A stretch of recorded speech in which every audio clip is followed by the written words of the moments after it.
And looks like we are live on Facebook. Welcome, everyone. Welcome.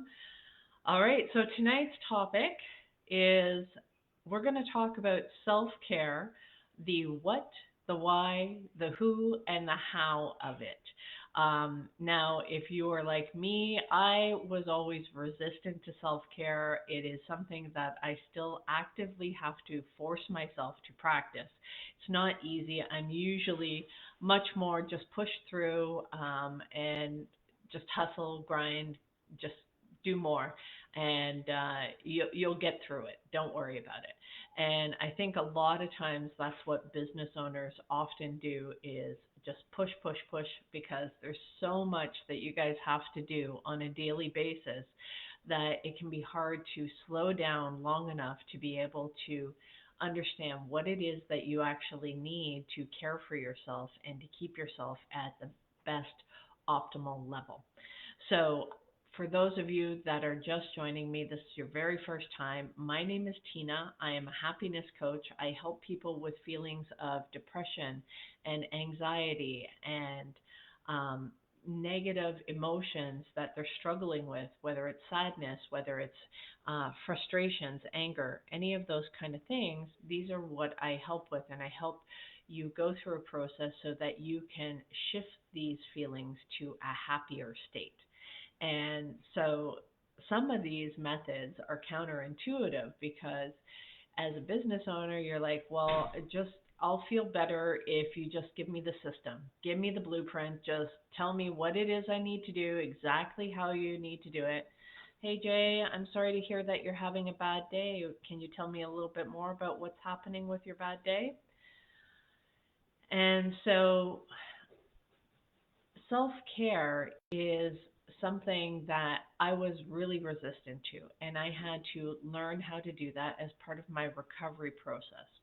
And if you're new to joining me, one of the things that I deal with is not only just helping people with happiness, but how I help them shift to those perspectives is because of the own trauma that I have been through and the recovery process that I've gone through. And I share from my own personal experience on this channel so that you guys can know that I know how you feel, what I'm talking about, and how to move through that. And then you can take some real life practical experience and apply that to your own life. And should you feel like you need more support than the daily lives, that thank you, thank you so much, Little Boots. Um, I'm sorry that you had trauma. Yeah, and you know what? That's okay. I mean, you can't change it, but you can learn to shift your perspective around it and see some strengths that you were able to obtain out of it. So it's not always, um, yes, obviously you would prefer not to go through it, but it's only in the ways that it still holds you back in your life today. And that is one of the things that I do focus on. If it is still holding you back in your life today, and trust me, I did not think it was holding me back because I got good grades, had a good job, I had a good head on my shoulders. I wasn't into drugs. I wasn't into alcohol. I wasn't a bad kid or anything. So I was the level headed, emotionally calm. So there was nothing wrong with me. And I actively worked to prove that there was nothing wrong with me until I couldn't. And that's when I had to go to therapy. And that's when I had to learn about how the abuse did affect me, how it was limiting me in my life, and what it was preventing me from being able to do. So, self care is one of those things because one of the things that I had experienced a lot in childhood for a multitude of reasons was neglect. And some of that came from just because my mom, for most of the time, was a single mom and she worked. She worked a full time job and she worked as an apartment building, like an 18-floor apartment building superintendent. And she did that so that she could get cheaper rent for her kids as well as working full time. So Um, so it's not always intentional. Just because you experience trauma around something doesn't mean it was intentional. However, that still can affect you. And the problem is this can affect you even if you are doing everything right as a parent, okay? Hi, Shepherd. So even if you do everything right as a parent, the problem is children will make their own decisions based on their own limited information, their own limited view and world perspective. And most of the time, what they will do is they will blame themselves for everything that has happened, even things that you think that I never blame them for that. I supported them. I did all these things, and but the thing is children will blame themselves as a way to feel in control, because if we blame ourselves for something, then we have a chance of being able to do something about it. If it's outside of our control, that is too scary for most children to deal with. And so a lot of times we make decisions, and those decisions become our beliefs and our thought process on how things will go for us in the future. And our brains will start to look for proof of whatever it is that we assume to be true. So, for example, if you hear your parents fighting about money, you might make the decision as a child to believe that you shouldn't ask for things, that, you're too much, you're a problem, right? So you could make those kind of decisions, and your parents don't know anything about it. You don't even realize that you've done it, but you've done that, and it isn't until you get older that you realize that you're operating with this false belief. And so when you start recognizing some of these things, what you need to do is start practicing some self care. So I'm going to give some personal examples of where I was at today. So being sick has been one of the things that I know I always got told as a child. I was always on the go. I was always too busy, had no time for anybody, a lot of energy as a child. And I also had weak ankles, so I'd fall down, lots of bruises. I also had a lazy eye, so depth perception issues, so I could trip over a blade of grass that wasn't there. And so I was constantly having all kinds of bruises and marks, and I was a fussy eater, and I wouldn't eat certain things, and I always wanted other things. And so there were all these kind of challenges. And but one of the things is I was always told that, you know, the only time my mom could get time to hug me and snuggle me was when I was sick. That was when I let my guard down enough to let somebody in and let somebody take care of me.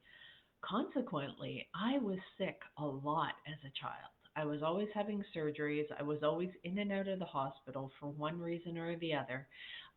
Something always going on. And so a lot of my childhood memories are around being in the hospital. And so self care, understanding what that is and what is it that you actually need to take care of for yourself. So, one of the things that I had to do is because I was so disassociated from my body, I wasn't in touch with how I actually felt. I lived most of my life in my head. I felt like I was like this body that carried around this balloon, and my head was up in the balloon, right? So I was kind of detached from my body.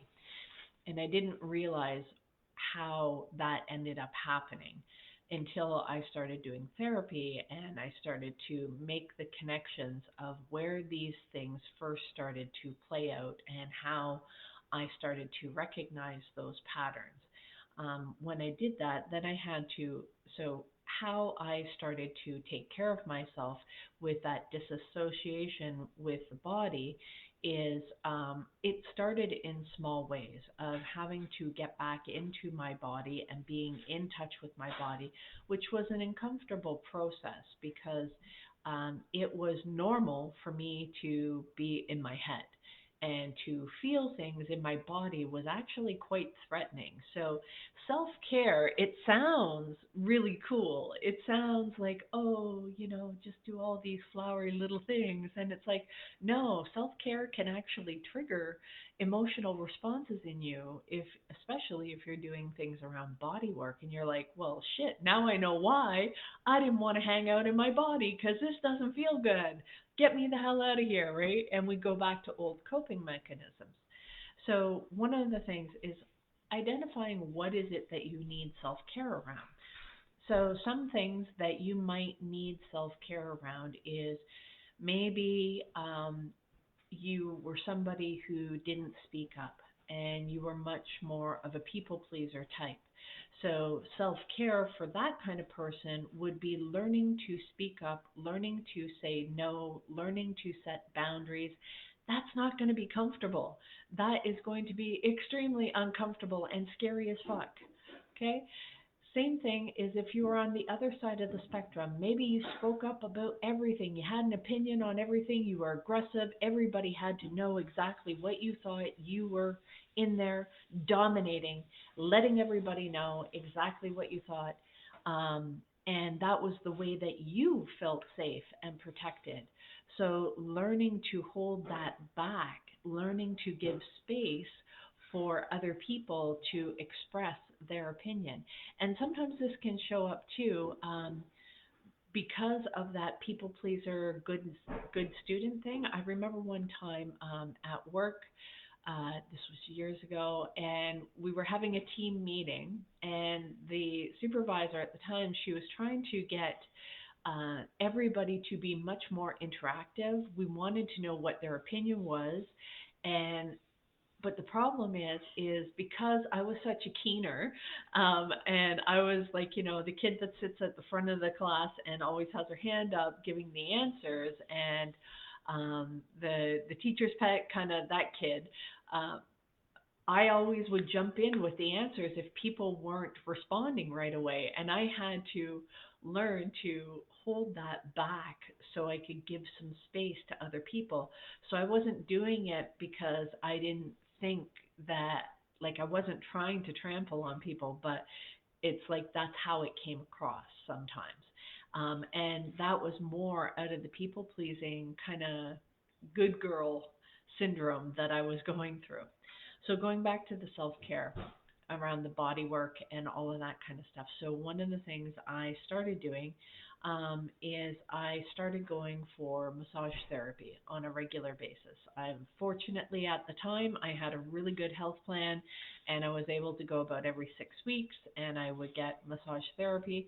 I did have some back issues at the time, but I think it was more about just that positive, non-sexual, physical touch that I needed, and getting that as an appropriate physical touch. It's all about me. It's not about the other person.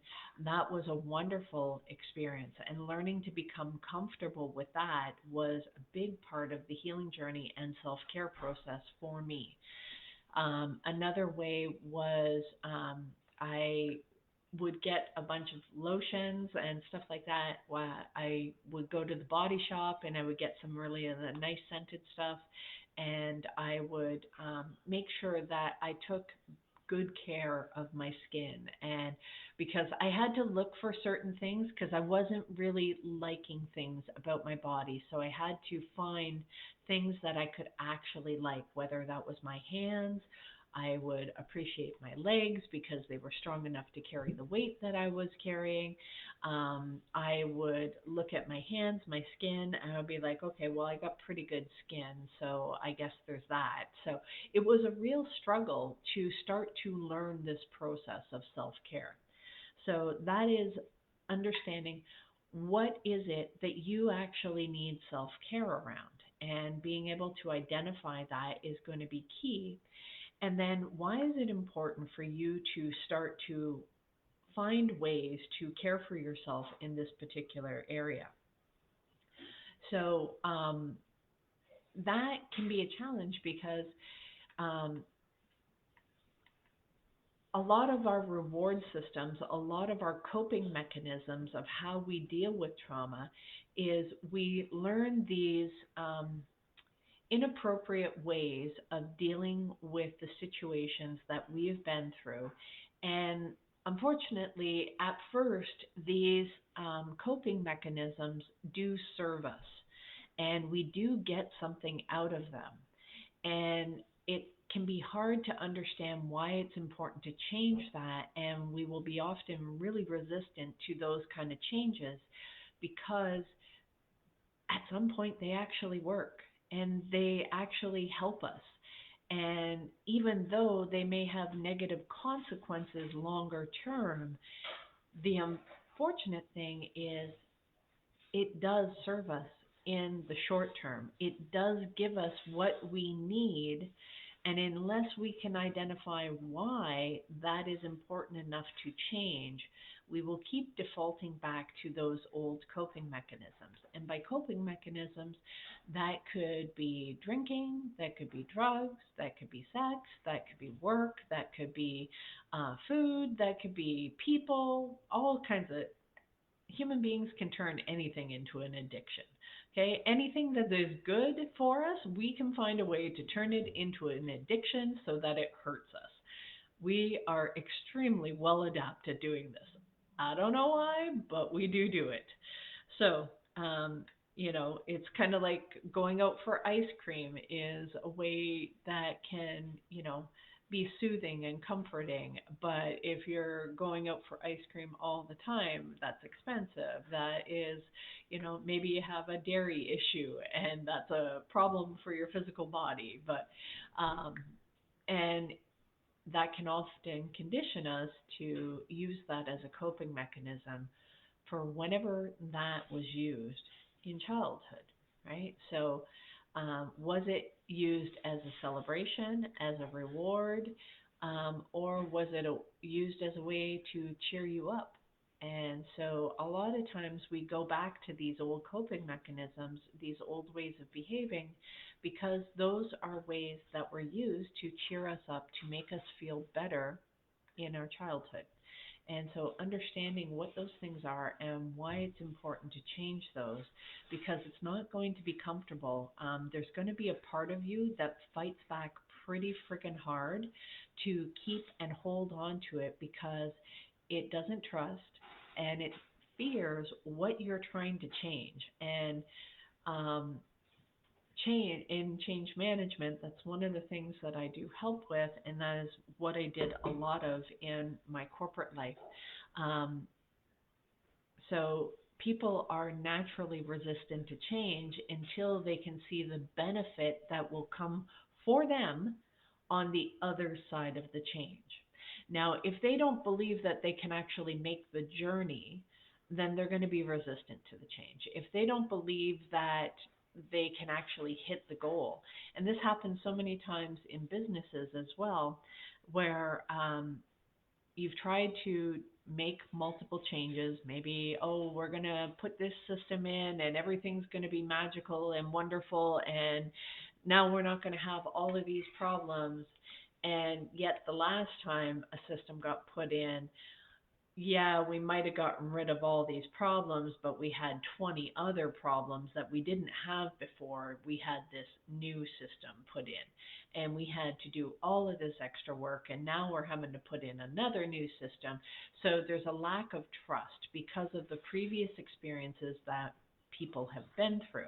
And that can be something as, and it's so funny in the way that it's communicated, in how it's communicated, in what is communicated, in why the change is important. All of these things are important factors in being able to understand and get people to buy into the change. And so this is kind of like a combination of what I help with, a trauma-informed coaching style, I've been through a lot of this stuff myself, done a lot of healing work. I'm not a therapist. So if you need therapy, go to therapy. But if you want a coach to help move you along, then maybe we should talk, especially even if you are not a business owner. Continue to listen to these because you can apply this to your own personal life. Okay?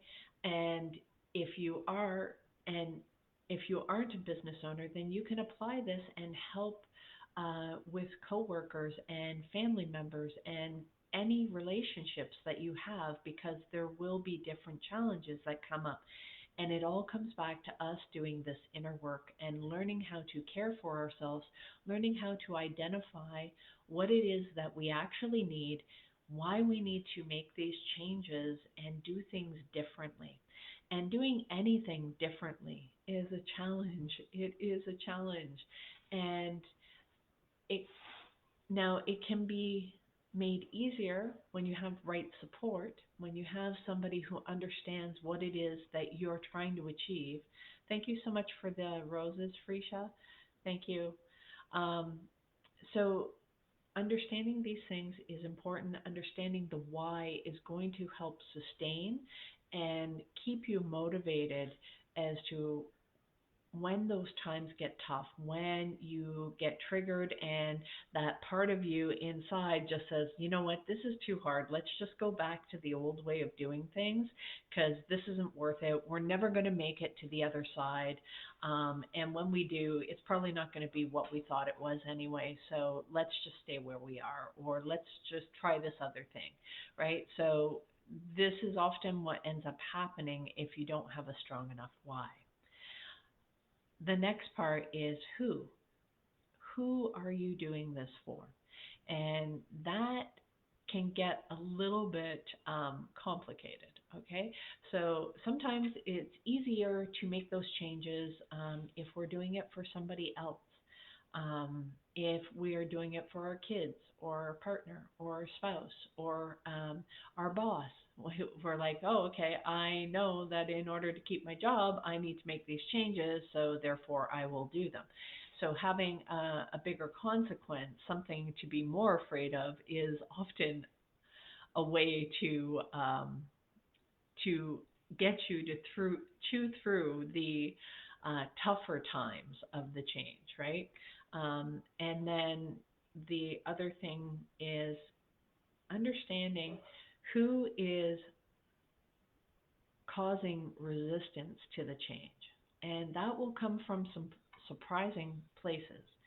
So that might come from your biggest supporters, or who you thought were your biggest supporters end up being the people who are trying to get you to change back the most.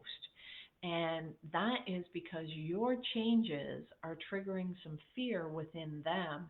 And people don't, if it's not communicated properly, if you don't communicate that you're making the change, what the change is, why you're making the change, and who's going to be impacted by that. And that could be a change of eating different, and maybe you're going to be eating healthier, and maybe somebody sees that as you being less fun or difficult to please because now you decided that you wanted to eat vegan, or now you decided that you are eating low carb, and now they have to figure out what you can have or what you can't have. And so sometimes people will do things to try and tempt you. Hey Shepherd, welcome. So people may try and do things to tempt you to pull you back into your old behaviors. And again, this goes back to your why, as to why it's important to do this stuff. And sometimes the worst enemy, the one that's unseen and knows your every move and knows how to be so logical, knows how to circumvent every strength that you have, is the person that looks back in the mirror. Okay, that is the one. And so you have to get your own buy-in from the changes that you are doing. And you have to reassure that inner child part of yourself that this change is a good thing, that I've got you, it's okay, we're going to do this, we're going to do things that are a bit different, and that might bring up some fear within you. That could bring up, so for example, not feeling well. So, not feeling well, allowing myself time to rest when in the back of my mind, I'm like, you should be doing this, you should be doing that, you're not that sick, just push through, da da da da da. And it just kind of goes on and on and on, and it won't shut up. And what I need to recognize is that inner child part of me that is afraid that if I'm sick, I'm not going to get taken care of. I'm going to be seen as weak. And if I'm seen as weak, then um, then I'm vulnerable to attack. And so that comes all the way back from my childhood. And so having to slow down long enough to get smothered by that connection and all of this kind of stuff is different feelings of when you try to start to take care of yourself. These things might come up for you. And you might be thinking, but I'm doing something that's good for me. Why is this so friggin' difficult? Why is this such a problem? And and you have all of these resistances that you have to work through. And a lot of times it's because we don't communicate properly and we don't know who needs to be communicated with. So this happens in organizations where, a team that was involved in the project, we didn't really realize how much this change in a transport system would impact this other team that had nothing to do with transportation. But us making these changes cause problems for them in the system, and understanding how those things correlate make a difference. And same thing with our own personal self. It's like, well, who is this change going to impact? Does this mean that my family is going to have to not uh, eat meat around me, or are they going to have to start eating the same way that I eat because I'm the one that cooks? Or is it, I'm not as available because now I need extra time to go work out, or I need to make sure they're used to me staying up late and now I need to get better sleep. So, any of these changes, even if they are positive changes, people around you are going to try to get you to change back. Even you yourself are going to get you to change back because people don't understand the why, you don't understand the why, and your inner child is not feeling safe because of the changes that you are making. So, understanding sometimes we have to have conversations to ourselves. And just like I did today when I had to give myself permission because I've been feeling a little bit off physically. And so, giving myself time to rest and having that conversation back and forth in my head of when it's like, oh no, I should be doing this, I should be doing that, you can push through, you can do this, you can do that, da da da da da. And it's like, no, you are going to sit here and you are going to do absolutely nothing. You are going to sleep, you're going to snuggle under your blankets, you're going to have a bunch of cats piled on top of you, and you are going to do this and you are going to relax whether you like it or not. And that can sometimes be how it has to be when you are so resistant to caring for yourself in the first place. This is not something that was taught. Respecting what I needed and how I felt and what mattered to me was not the underlying message from my childhood. I can promise you that. No, it was worry about what other people are doing, worry about what other people think, make sure that we look good on the outside so that we don't cause alarm that other people might know what's going on behind closed doors. And so we had to learn to live in this whole secrecy thing. So making these changes is important to know who needs to be communicated with so that you can help them buy into the changes that are being made. And you do that by showing them what's in it for them. And then the last part is much easier, is the how. how to make those changes. What, like, how do you need to implement them? Do you need to, um, because you've identified what you need to do, why it's important, who needs to be communicated with, and then how you need to make those changes. What is the plan for you? Are you going to go for massage therapy so that you can connect more with your body? Are you going to do more physical workouts? Are you going to um, do meditation? Like, how are you going to physically get in touch with your body? How are you going to actually care for yourself? What is the process? Um, what does the plan look like? How are you going to execute on doing this? And then being able to understand and measure, is what you're doing actually working? You have to have some sort of way of revisiting it, because we can go along and we can do a bunch of different things, and if it's not working, and we don't stop and we don't pause and we don't reflect and understand what is going on, then it's going to lead to a failed change, which will lead to more mistrust the next time that you try to change, and more uncertainty, more fear, more doubt as to whether or not you're actually going to be able to make the change. And so many times, what happens is we apply the wrong how we're going to get there. Maybe it's because we're over ambitious. We think, oh, I'm going to do all of these things and I'm going to have it done in this time frame. And then when that time frame doesn't happen, we think it didn't work. Oh, I can't do this. And we blame ourselves for not being able to be successful at it, rather than taking a step back and going, well, how can I make this work? I know this is possible. I know I've seen other people be able to do this. So, how can I find a way to actually do this for myself? How can I make the changes I need to make? And maybe that means that you may have to slow some things down. Sometimes you may have to speed some things up. Maybe it wasn't challenging enough to get your attention. And so that's why you weren't willing to follow through. You're like, meh, eh, it's not keeping me excited. And maybe you need to change things up and add some more variety into your routines, and switch things up a little bit. And this is why it's important to take time to reflect on, is the how that you implemented actually giving you that self-care that you need?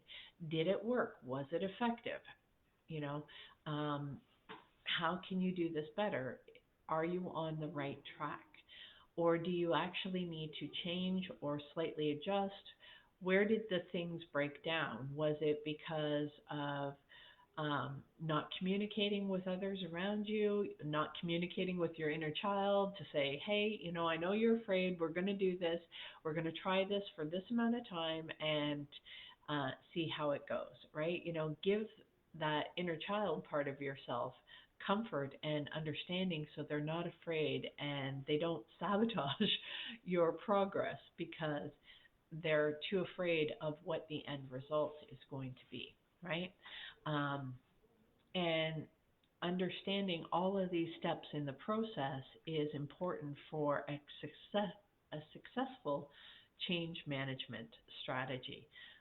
And being able to know what you need to do to move through each one of these phases, understand where any potentials might have been broken down, and then to go back through this process again, identifying, okay, so what was the problem? What is it that we actually need to change? Where did we break down, right? And then go through it. It's like, okay, is this still important for us? Or did that change? Did our why change? Um, you know, maybe you're not working for that boss anymore, or that relationship ended, or you know what, as you were going through this process, you found out new information that you weren't aware of before, and you're like, this is not giving me the desired result. or I wasn't aware of all of these other things that I needed to do, and that's not something I'm willing to sacrifice. That's okay for you to be able to identify those things and to make different decisions because now you have new information, you have new data on the situation. And or you may say, you know what, I still do want to do this.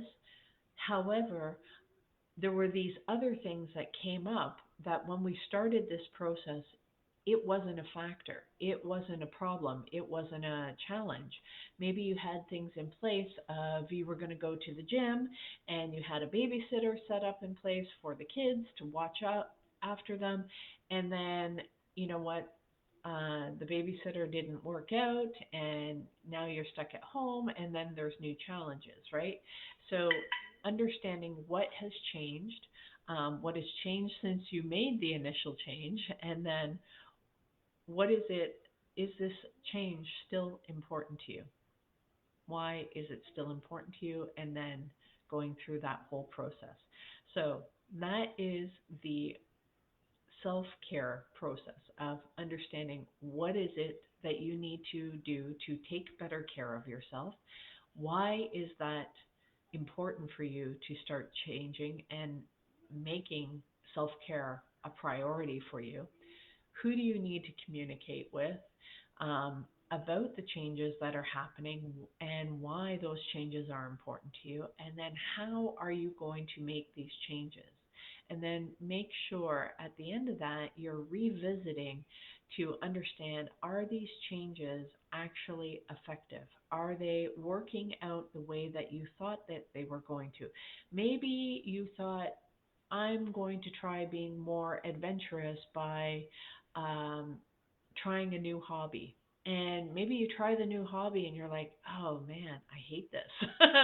I don't like this at all. Or maybe you're like, oh, I really do love this hobby and I want to incorporate more time for this hobby. So there's all kinds of different things that can come up for you as you're going through the process of change, and self-care is a change process. So guys, I hope that was helpful for you. If this is your first time joining me on my channel, I do upload these trainings on my YouTube channel, which is Coach Tina B 125. Please go over, subscribe so that you get notified when the videos are being uploaded. And I do come back on here every day. If you're listening to my content and you find it interesting and you're getting value out of it and you feel like you might want to work closer with me, then message me and we can set up a little coffee chat to see what it would look like to work together. I do have an 8-week coaching program that I'm putting together that is still a work in progress, but it is much more it's much more understanding what's going on with you. As good of a speaker as I am, and being able to explain and teach these concepts, I am a much, much better listener. And when you get the coaching from me, it is the world according to you and what's going on with you. I do typically work with business owners and understanding the stresses that you guys are going through.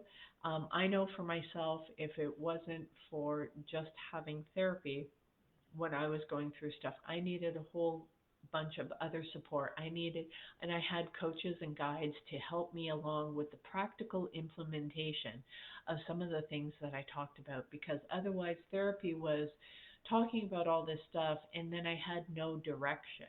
And it was only when I was talking with some of the other people that were like coaches for me that I started to get direction in how I can apply some of these concepts and how I could use these to start moving forward in my life and start getting the results that I needed. And especially when it came to this emotional inner work, because it was too easy to just open that can of worms and then not know what to do with it. And a lot of times when I left the therapy office, I felt like I had spilled my guts out and I had to kind of like gather them back in my arms and then kind of hobble out of the therapist's office.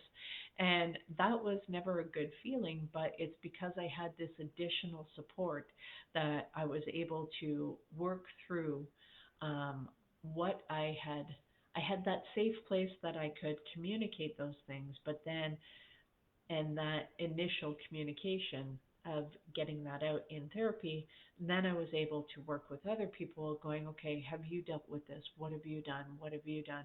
And how can we do this to move forward together? So my approach is a trauma-informed change management process. So these change management processes are things that I've used in Fortune 500 companies, and I've done a lot of work on that. And if you check out the videos on YouTube, you will hear a lot of the different things that I've done over the years. And so tonight's topic was self-care. If you have any questions or anything else like that that you want me to cover a particular topic, let me know and I'll do up a training on that. Okay? Until tomorrow, we'll see you again. Take care, guys. Bye.